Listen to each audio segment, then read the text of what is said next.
So, ito yung problema natin na wiring sa likod. So, para maging mas maayos siya, lagyan natin siya nito. So, pag nakabili siguro kami ng HDMI na wireless, mapapalitan din yan. Ito mahalang kasi yun. Hanap tayo ng mas mura. Pero as of now, ito na lang muna. So, may pakita ko sa inyo kung paano. So, dito, yan, magulo yan, oh. Mga wiring na yan. Dito sa likod. Ang gagawin natin, yan, tama lang to. Binuhol ko muna siya ng ganyan. So, para mas maging maayos tingnan. So, ito, lagyan pa natin ng isang tali dito. Lagyan natin ito para mas madali yung paglalagay. Ilupot natin ito dito.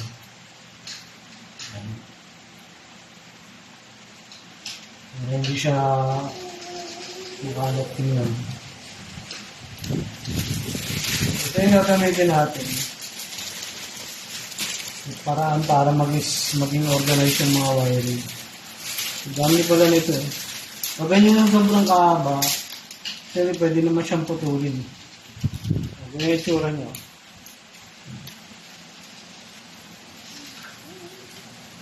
Lagyan natin dito.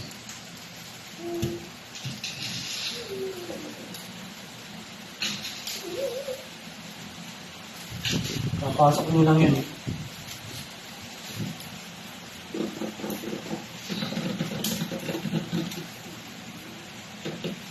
Para mas malinis din.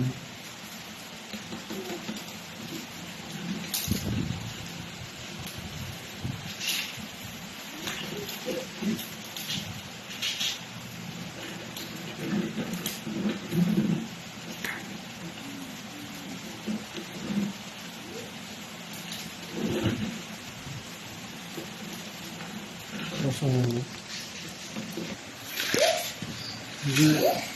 medyo kakaiba to kasi meron siyang parang clip at ngipin dito eh. Kaya mahirap siyang ipasok. Pero at least diba, mas okay siyang tingnan. So kailangan lang siyang ituloy dito. Tsaka dun, yung iba, kailangan malagyan din. Para mas magandang tingnan. Tutuloy ko na lang dito. So yan, medyo nabitin lang ng konti dito. Pero ito hindi ko nalagyan to. Malaga ito. Yan.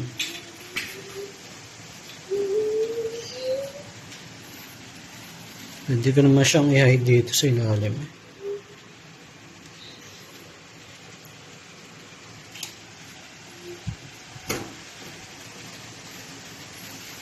Yan.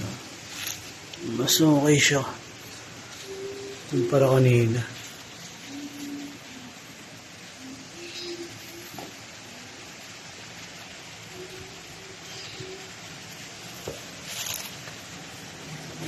Ganda siguro kung may extra dito malalagyan ko ng konti.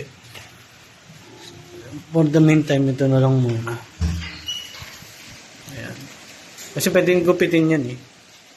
Pag nakahabaan ka. Ayan. Ito, ayusin ko na lang ng konti ito.